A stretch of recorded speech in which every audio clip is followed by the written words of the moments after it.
అందరికీ నమస్కారం. Anantapur beautiful evening.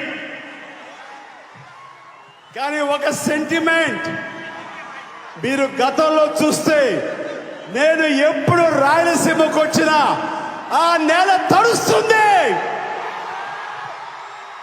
ఈరోజు నిజంగా నాకు చాలా ఆశ్చర్యంగా ఉంది.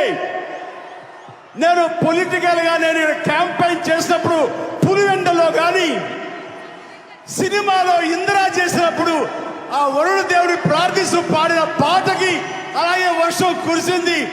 ఈ రోజు కూడా ఇలా వర్షం కురవడం అన్నది నాకు ఒక శుభ పరిణామంగా అనిపిస్తుంది. ఎస్, థ్యాంక్ యూ వరుణ దేవా, thank you so much.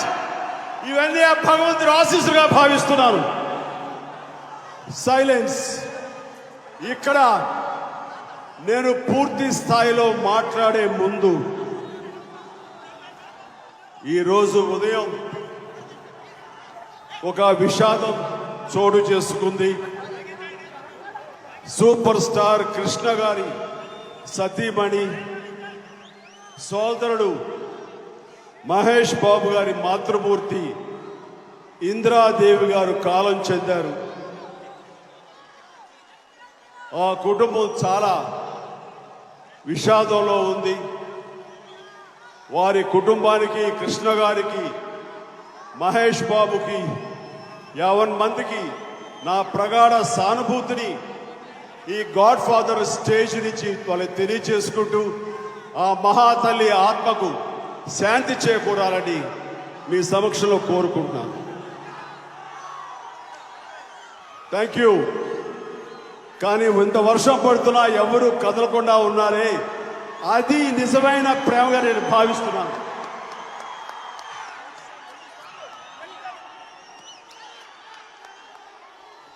So ఈ రాయలసీమలో వర్షాలు పడక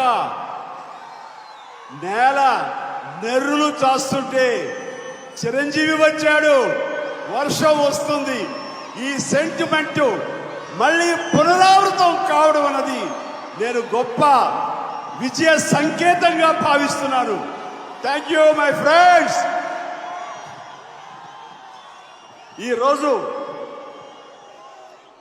నేను ఇక్కడికి రాగలనా లేదా అన్న సంశయంలో ఉన్నాను.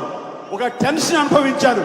ఎందుకంటే ఈవేళ ఉదయం విశాఖపట్నంలో నేను షూటింగ్ 1:30 వరకు చేసి అక్కడి నుంచి స్పెషల్ ఫ్లైట్ తీసుకుని రావాలి, మిమ్మల్ని చేరుకోవాలి. ఎంత ఉత్సాహంతో నాకు 2-3 గంటల ఫ్లైట్ డిలే అయ్యేసరికి సమయానికి రాగలనా లేదా అనే ఒక మీమాంస. కానీ మీ ప్రేమ ఎంత బలీయనుదంటే సమయానికి రాగలిగాను, మిమ్మల్ని చేరుకోగలిగాను, మీ మనసుకు చేరువవ్వగలిగాను. Thank you.